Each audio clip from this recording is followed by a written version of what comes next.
AIMIM के अध्यक्ष असरुद्दीन ओवैसी ने केंद्र सरकार पर निशाना साधा है। उन्होंने कहा कि मोदी सरकार के 10 साल के कार्यकाल में देश के 17 करोड़ मुसलमानों के मन में अविश्वास पैदा हो गया है। वे सोचते हैं कि आज उनकी पहचान खतरे में है। ओवैसी ने कहा, आज देश के मुसलमानों का हालत ऐसी हो गई है जैसे हिटलर के दौर में यहूदियों की हुई थी। उन्होंने बताया कि स्कूल में सबसे ड्रॉप आउट और स्कूल में सबसे कम एनरोलमेंट मुसलमानों में है। वहीं सरकार में मुसलमानों के बच्चों को मिलने वाली स्कॉलरशिप को कम कर दिया है। कि भारत में 14% मुसलमान जो आबादी के लिहाज से 17 करोड़ आते हैं, वो आज पिछले 10 साल में नरेंद्र मोदी की सरकार में अपने आप को एक गैर यकीनी कैफियत में पाते हैं। अपने सोचते हैं कि हमारी शनाख्त को खतरा है, हमारे वजूद को खतरा है। और मैं बड़ी जिम्मेदारी के साथ कह रहा हूं कि जज्बात में लाए बगैर कह रहा हूं कि आज 17 करोड़ मुसलमान अपने आप को ऐसा समझते हैं कि जिस जमाने में हिटलर के जमाने में यहूदी अपने आप को समझते थे।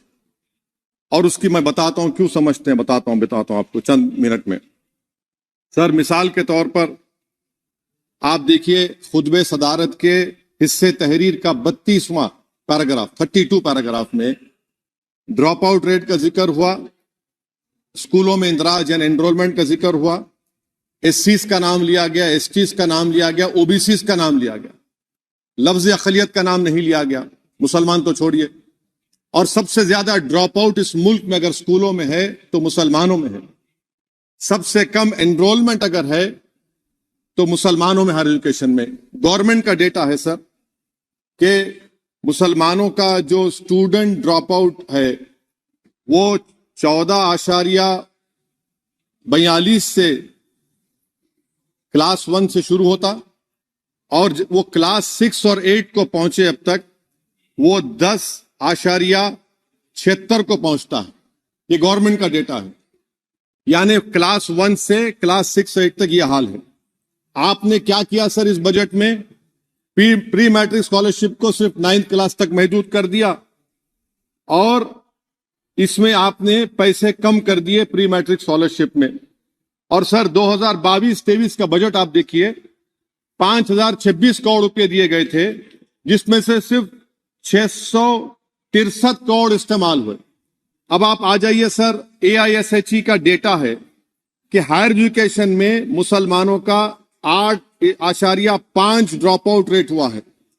2020-21 में गवर्नमेंट का डेटा बता रहा है कि 1,80,000 मुसलमान हायर एजुकेशन में नहीं है। प्री मैट्रिक स्कॉलरशिप को आपने 423 करोड़ था, उसको आपने इस साल 326 कर दिया। मौलाना आजाद फेलोशिप को 45 करोड़ कर दिया।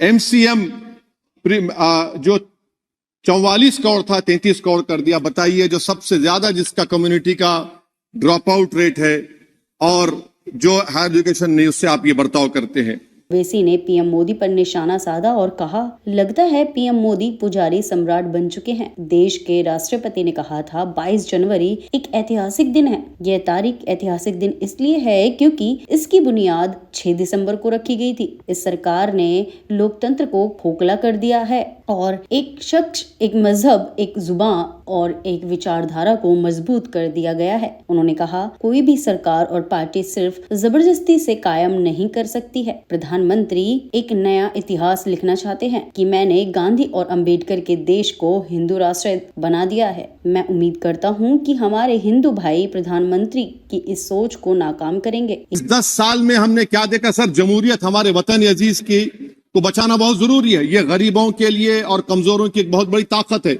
मगर 10 साल में, 9.5 साल में क्या हुआ?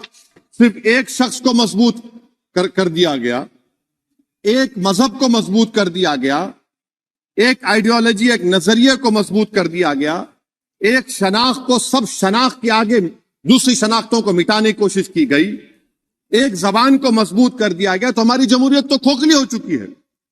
और सर, कोई भी हुकूमत और पार्टी सिर्फ जबर और इस्तेसाल पर कायम नहीं रह सकती है सर। AIMIM नेता ने CAA को लेकर कहा, एक केंद्रीय मंत्री ने बयान दिया कि हम 8 दिन में CAA लागू करने वाले हैं। आप 8 दिन में इसे लागू करेंगे और 8 दिन में प्रोजेक्ट शुरू हो जाएगा। आप इसे धर्म से अलग कर दें। आप सीमांचल के मुसलमानों को बांग्लादेशी कहते हैं। एक मंत्री मुझे घुसपैठी और रोहिंग्या बताता है। CAA के कानून के ताल्लुक से मरकजी एक वजीर ने अखबार में बयान दिया कि हम 8 दिन में करने वाले हैं। आप 8 दिन में करेंगे, 8 दिन में एहतजाज शुरू होगा मुल्क के कोने कोने में। आप CAA को मजहब से खत्म कर दीजिए। मजहब से जोड़ेंगे तो आपका इरादा बुरा है। आप भारत की अक़लियतों को, भारत के मुसलमानों को, दलितों को आप परेशान करने का आपका इरादा है। सर, दूसरी बात यह है कि CAA के खिलाफ क्यों हम हैं? क्योंकि सीमांचल के मुसलमान को आप बांग्लादेशी कहते हैं। कोई मिनिस्टर मुझे कहता है कि घुसपैठी है, रोहिंग्या है। तो CAA को मजहब से जोड़ना गलत था, उसको निकालिए।